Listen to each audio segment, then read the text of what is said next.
And so we get to 1988 in the My Life in Film series. Stick around, it could be a long ride.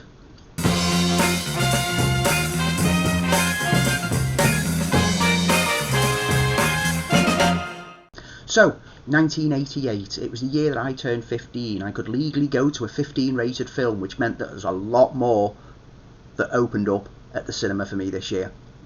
The top 10 US box office that we always look at, we've got at top spot Rain Man, we've got Who Framed Roger Rabbit, Coming to America, Crocodile Dundee 2, Twins, Rambo 3, A Fish Called Wanda, Cocktail, Big, and in 10th place Die Hard, and just behind it was Naked Gun. I'm going to be talking about a few of those films. Some films I might not mention because they weren't that good. I'm looking at you, Rambo 3. I'm looking at you.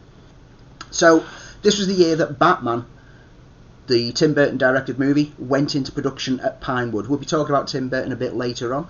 And at the Oscars, the films from this year that won at the Oscars that followed, Rain Man picked up Best Film, Director and Actor, whilst The Accused scored Jodie Foster a Best Actress Skong.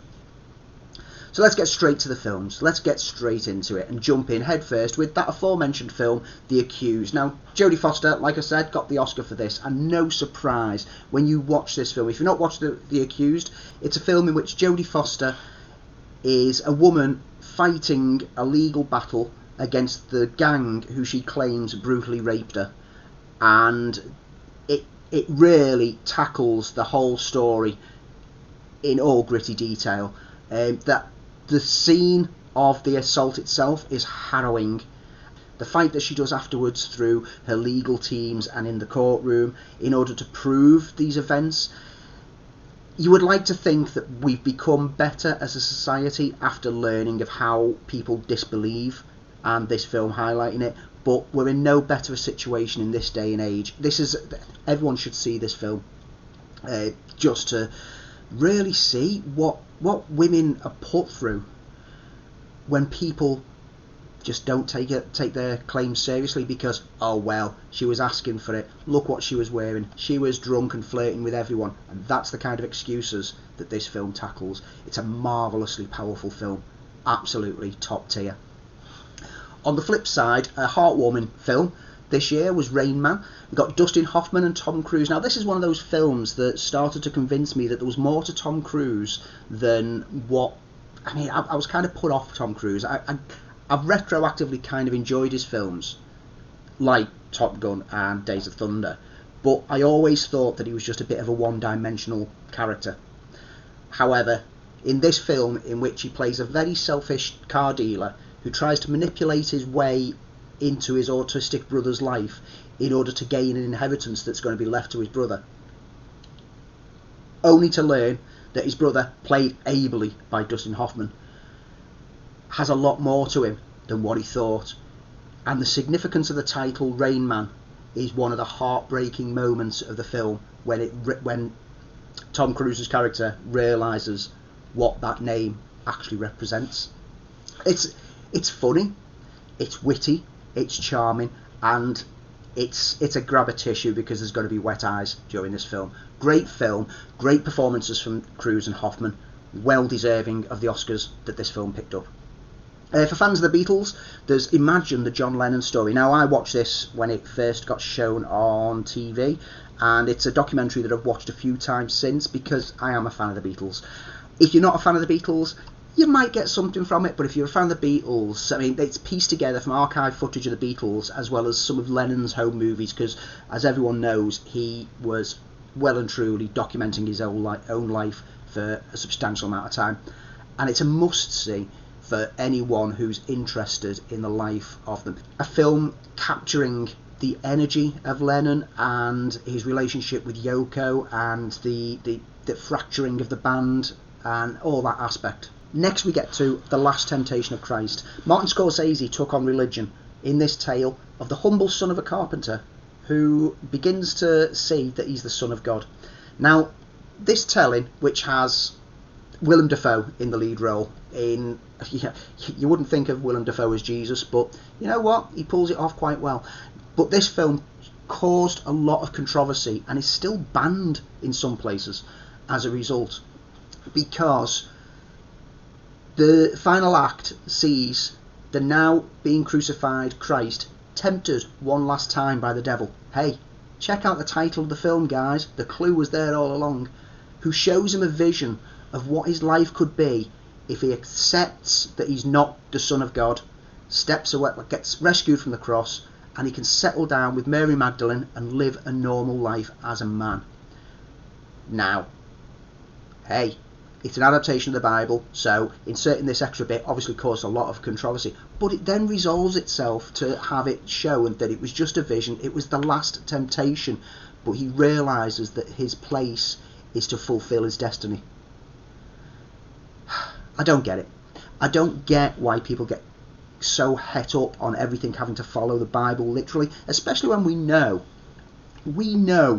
that there are chapters of the Bible that are not released for the public eye because the Vatican says that they don't want it out there.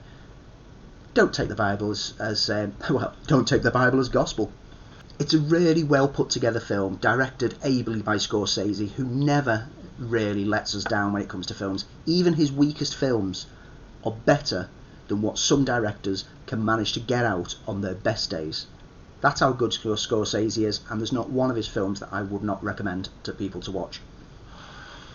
A film that I would maybe say don't watch unless you're a big fan of the artist involved, and that's Michael Jackson's Moonwalker. Now, this movie is a mishmash of great musical set pieces and marvellous dance numbers with a shaky story around it. It is nothing more than just an extended MTV video compilation. It's more a vanity project for the star.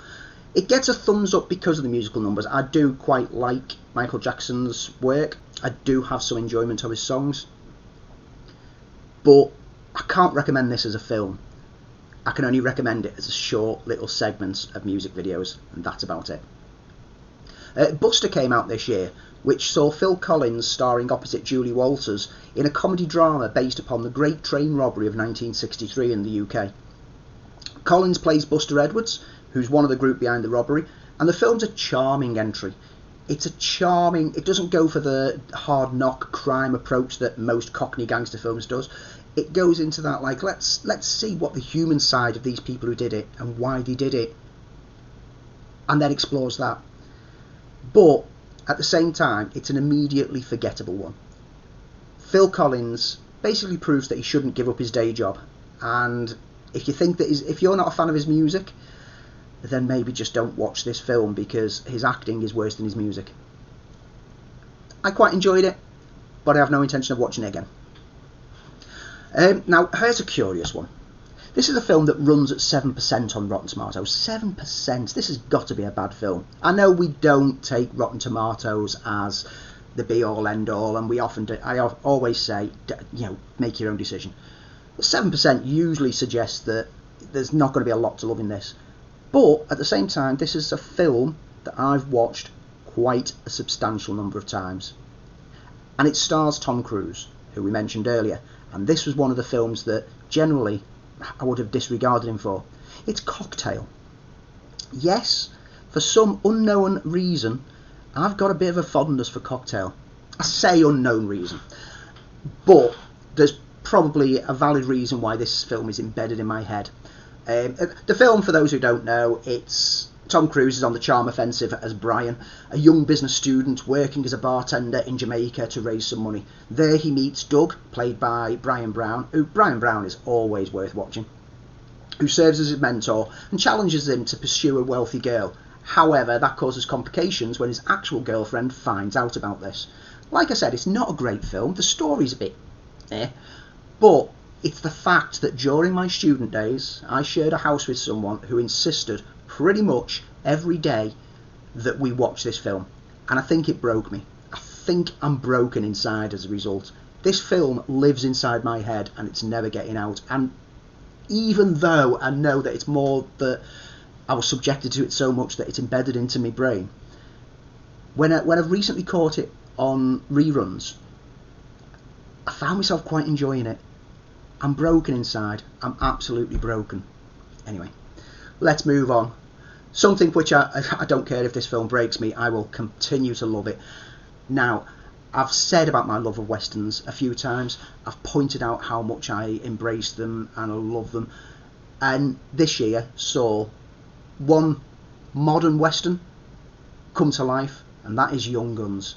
It's another film that doesn't score well on Rotten Tomatoes. It's 41%. It's a mid-range. It's not bad. But this one is an absolute pleasure. It's a retelling of the story of Billy the Kid, and it's actually classed by Paul Hutton, a historian, as being one of the most authentic adaptations of the outlaw's life. It's got Emilio Estevez playing Billy the Kid, Kiefer Sutherland as Doc, Charlie Sheen as Dick, Lou Diamond Phillips as Chavez, and Terence Stamp, the marvellous Terence Stamp, as John Turnstile. John Turnstile being the educated cattle rancher who takes in wayward men to work on the farm and better their lives. However, Turnstile is killed by a rival, and the young farmhands get deputised to seek out and arrest the murderers. However, pretty soon, the self-titled regulators start to overstep the mark, and internal conflicts within the group cause some additional problems. It's a cracking, rollicking adventure. It did spawn a sequel that's not as good, but still worth watching. But Young Guns is a modern, I say modern, we're talking like 3 decades ago, but it's a modern western that manages to keep the formula, but update it to make it relevant. Well worth checking out.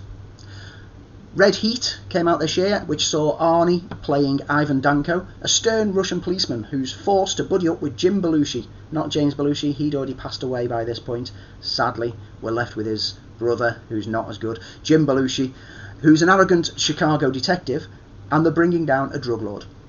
Buddy cop formula played out to every cliche, and whilst Walter Hill's direction is engaging, and Arnie does give a solid lead role, it's immediately forgettable and lost amongst the plethora of much better buddy cop movies of the era. What doesn't help this film, like I've said, is Jim Belushi, who is not a good actor or comedian at all. Let's round off action by talking about one of my favourite action stars of this era, and that's Jackie Chan. Police Story 2 came out this year, which was more Chan, with him returning to stop a crazy bomber from striking. It's yet another thrill-packed action adventure from Chan with some great stunt work and choreography, and it's a very, very worthy sequel. The Police Story series of films are amongst his finest as far as I'm concerned. I'm sure I said that when I was talking about the first one. If I didn't, here you go. I'm recommending all the Police Story films for you.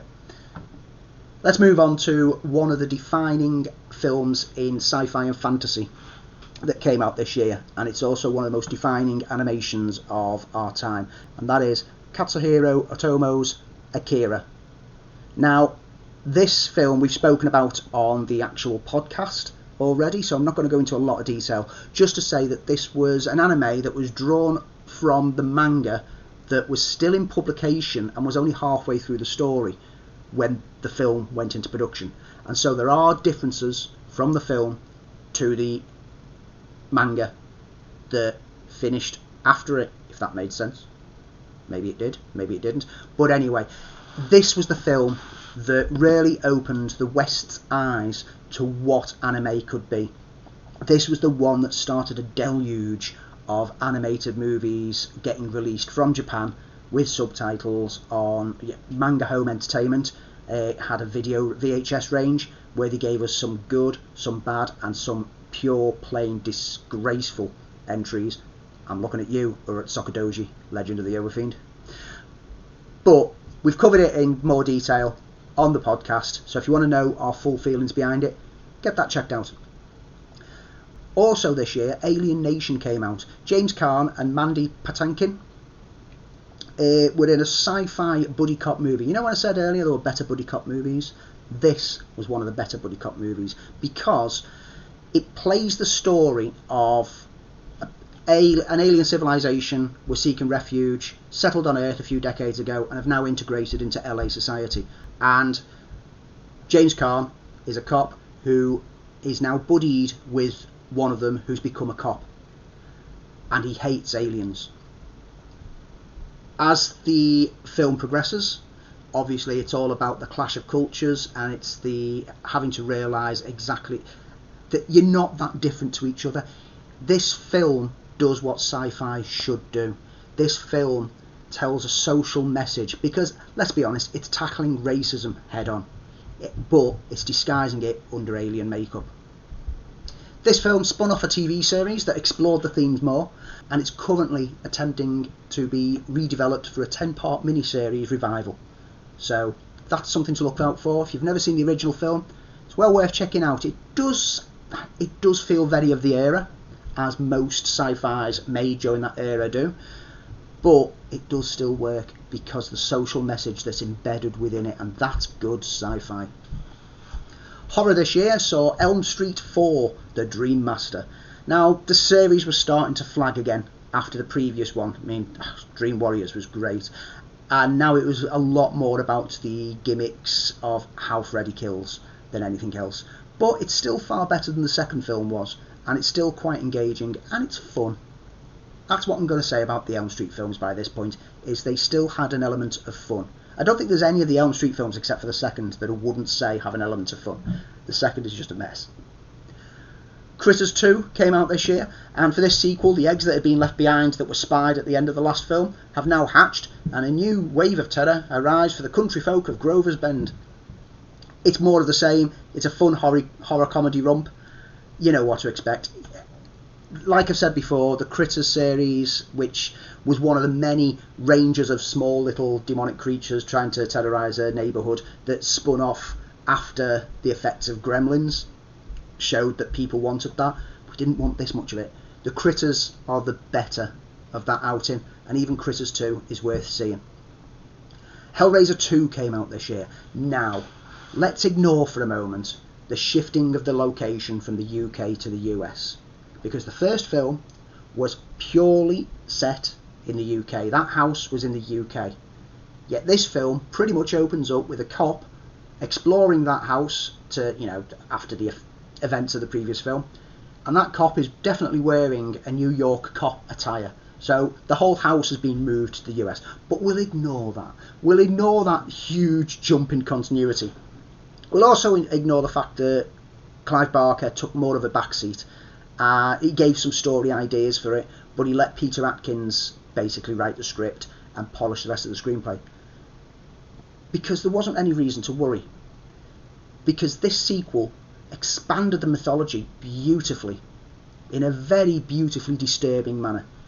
Kenneth Branagh is on board this time, playing Dr. Channard, a psychiatrist obsessed with the mysteries of the box, who catches a chance to explore the dark dimension of pain when Kirsty is committed to the asylum after the events of the previous film. Because obviously her and her boyfriend have come out of that house going, "Oh, demons, creatures," and they've gone, "You're a nutter, get inside."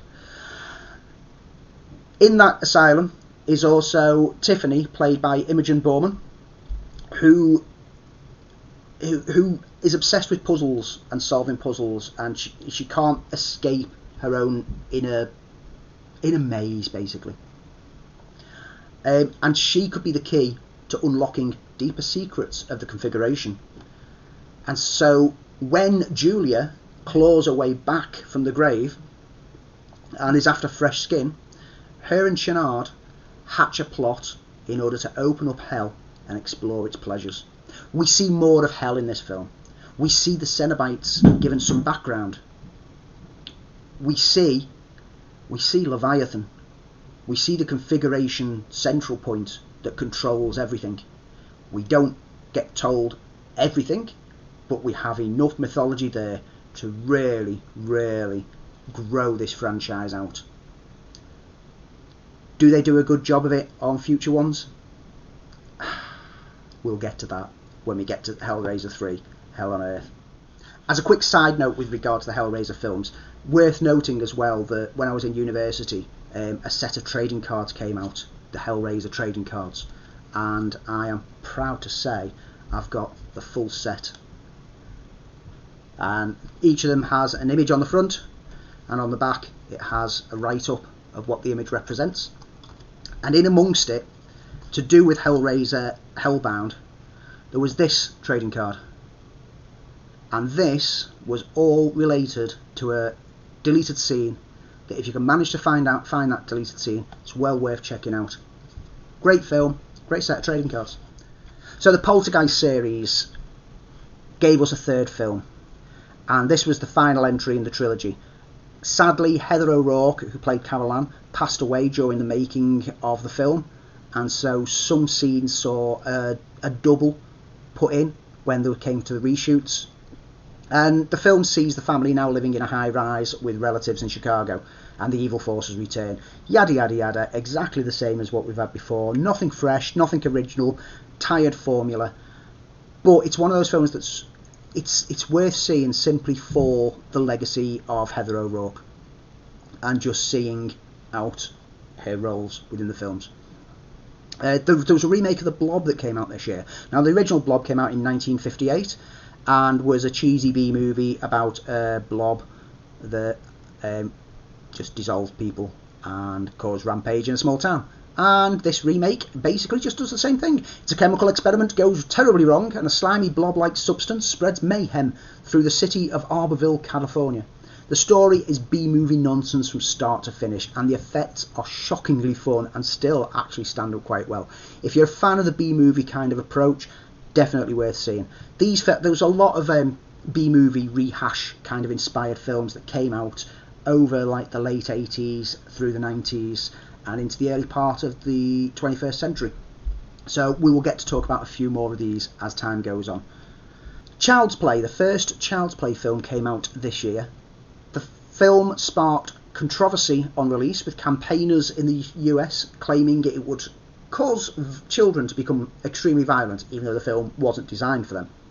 And the franchise had the spotlight shone on it a few years later when there was claims of links between these films and the terrible murders of Suzanne Capper in 1992 and young Jamie Bulger in 1993 were drawn, despite the fact that there's no actual links between those terrible atrocities and these films. The film was the start of a franchise that started off dark. The first film is a horror film. Despite the toy doll concept, it's still very much a slasher horror film. But it later became a bit comedy, satire and horror mixed together before attempting a return back to just being all about the horror. The story sees a voodoo spell put on a killer's soul and to pop it into a good guy doll, which is then given to a kid as a present. It's a decent entry into the slasher genre, and it's recently seen a remake that took the concept in a different direction. It's no longer the soul of a killer, it's an artificial intelligence that's gone wrong. Worth seeing. First film, definitely worth seeing. Later entries, depends on whether you want comedy or horror. But if you do want comedy, 1988 gave us a fair few worth checking out. You've got A Fish Called Wanda. A gang of diamond thieves double-cross each other in order to try to seek out the stash of diamonds hidden by the leader. Kevin Kline, John Cleese and Jamie Lee Curtis star. It's got some laugh-out-loud moments, and it's got some more subtle wit and puns, as well as it's got a scene of John Cleese stripping naked while dancing and the door opens. Levity and shoes. It's worth seeing. If you're not seeing Fish Called Wanda, get it checked out. It is a pleasure, and it's a pleasure that I like to return to every now and then. A film that I return to every now and then, even though it's not that much of a pleasure. I've said before about how much I enjoyed the Police Academy films, and Police Academy 5, Assignment Miami Beach, I feel that I need to revisit it as part of my whole rewatching of the whole series whenever I do it, purely for completion's sake more than anything else. Because by this point, the formula is extremely, extremely generic. And it's just repeating everything that we've already seen before. But you know what? You get to see the gang chase down bad guys on jet skis. This was so 80s.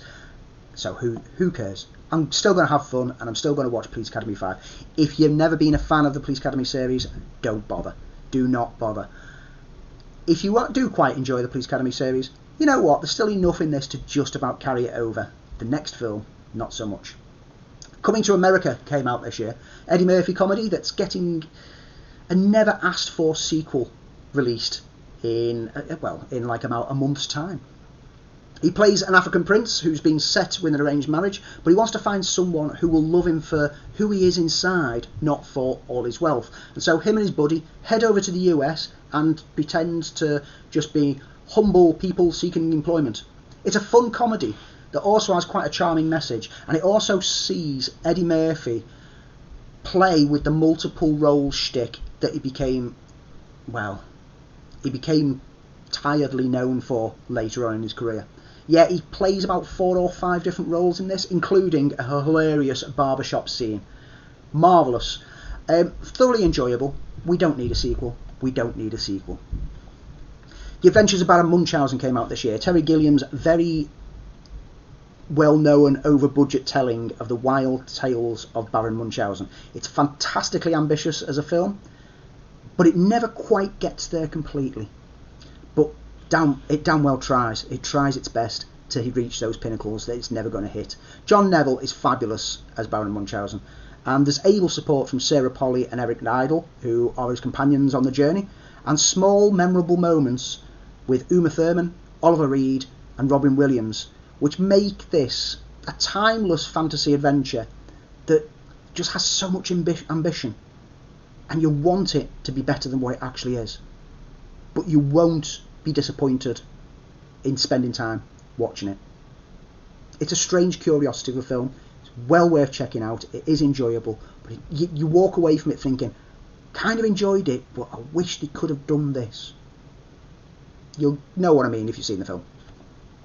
Anyway, Twins came out this year. Now, we've already mentioned Arnie earlier on in his buddy cop aspect.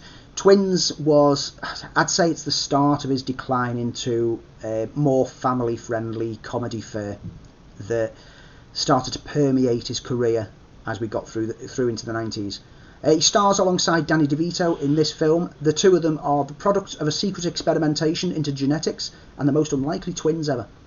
When the adult Julius, played by Arnie, who's been raised in fine education and physical fitness, finds out that he has a twin brother, he sets off to find him to connect. However, Vincent's life, DeVito, went a very different direction to Julius, and having been raised in an orphanage, he's currently in jail. Moderately engaging, fun at the time, not really one to bother revisiting. It kind of loses its charm over rewatches, and like I said, this kind of marks the start of Arnie's decline as a family-friendly fare, which is where it just got bad. Scrooge came out this year as a retelling of A Christmas Carol by Dickens. It's a pretty good version, updating it and modernising it, setting it within the TV executive world, and it plays well on Bill Murray's charms. It's maybe not the classic that a lot of people say it is. Some people hold this in high regard as one of the best Christmas films ever. I find it enjoyable. It's worth watching in general, and it does have some really good satirical comedy poking stabs at TV stations buried within there. Worth seeing, but not the classic that loads of people say it is.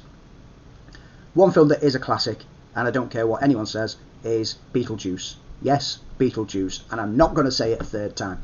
Tim Burton certainly had a style. He kind of started sowing the seeds of that style in the Pee Wee Herman movie. On this one, he really cemented what his style would be.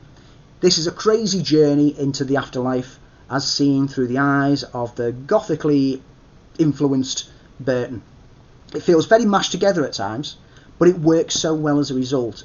It feels scattershot, and it feels like it's supposed to be scattershot. It not only put Burton on the map, but it also woke the world up to Michael Keaton. And this is a film that each time that I watch it, I find myself enjoying it more and more. And finally on comedy, one of the best comedies of all time came out this year.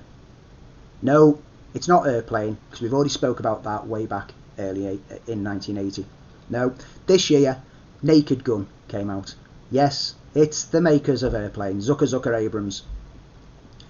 Now, for those in the know, Leslie Nielsen had already played Frank Drebin in a 6-episode, very short-lived and much underappreciated TV series called Police Squad.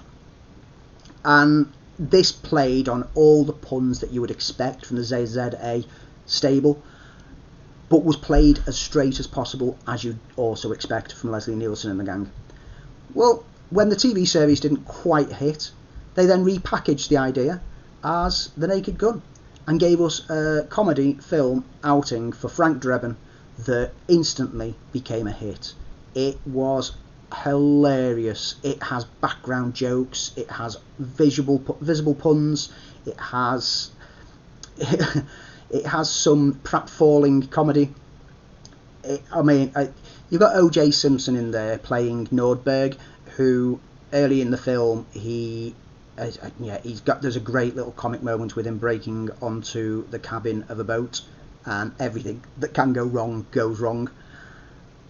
But it's Leslie Nielsen's straight-faced approach to the role, and playing against Ricardo Montalban, who's playing the baddie of the piece. It's just scenery chewing galore, and it's so much fun. This is one of the films that, like with Airplane, every time you watch it, you can get something new from it. You can spot a pun or a joke that you didn't see in previous watches, and I will never tire of watching The Naked Gun. 2 sequels followed. We'll talk about them when we come round to them.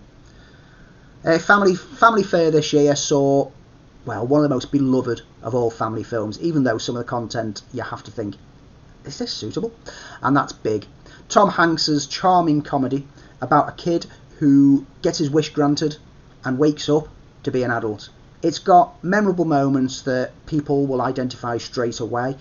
All I have to say is piano on the floor of a toy shop. There you go.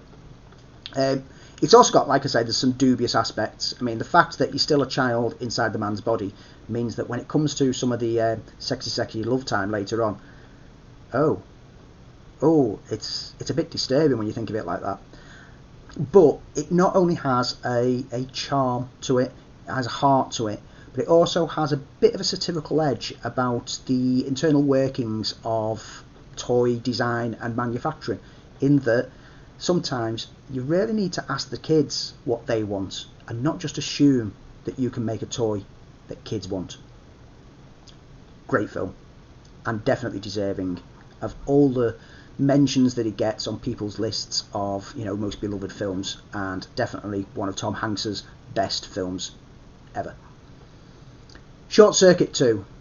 Now, I've mentioned Short Circuit and how enjoyable that was, and whilst it doesn't quite live up to expectations these days, it's still worth seeing. Short Circuit 2 just about works, but, and it's a huge but, you really have to set yourself in the 80s when you're watching it.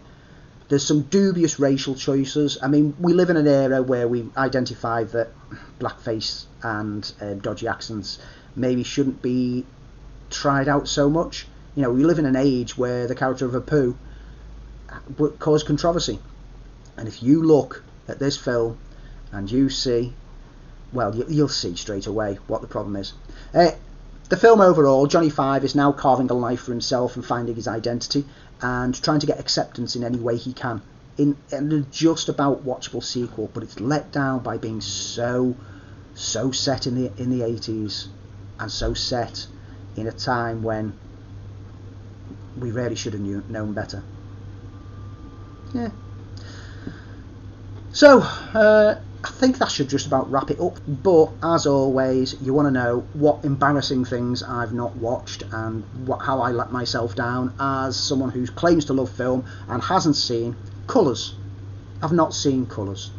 I've not seen Cinema Paradiso. I've seen so many people talk about Cinema Paradiso, but I've never seen Cinema Paradiso. I've not seen Dirty Rotten Scoundrels. I've not seen Dead Ringers. I've not seen The Big Blue, which is early Luc Besson film, despite the fact that I've pretty much watched everything else that Luc Besson's done, just not seen The Big Blue. I've not seen Mississippi Burning. I have actually got this bookmarked and shortlisted to get watched, because this is one of the Oscar-nominated films that I've not got round to watching. I've not seen The Deadpool. Yeah. Genuinely. I keep saying this, I've got the whole collection of DVDs over there. Whole collection. And I just haven't got round to watching so many of them. I've not seen Dangerous Liaisons, and this will come as a shock, I've not seen Willow. I say I've not seen Willow. I think I've kind of seen it, but it was a late night, got in from a nightclub student thing, and so I was quite inebriated, and my housemate just popped the VHS in and let it run. So I've not really seen it. But I've seen, there's moments in it that I can identify. That's about it. Will I get round to watching these? Well, the list is getting longer and longer, isn't it? But I do intend to fill a few of these gaps. I definitely intend to fill all the Clint Eastwood gaps that I've been mentioning over the past few episodes, because I really need a different project to put someone else's name higher up on my most watched list for this year, because currently, because of me watching all the Pixar short animations, I've got Larry the Cable Guy as one of the most watched actors this year. not letting that stand. Anyway, that pretty much rounds it off for this time. Next time, we'll be hitting the last year of the 80s as we look at 1989. Thank you for watching. Thank you for the feedback that I've been getting. Loving the fact that you're enjoying these delves into things that have affected me through my life. And take care. Watch a lot of films. And don't watch the Mater shorts from Pixar. They are terrible. Don't watch them. Same goes for the Forky ones. Catch you next time.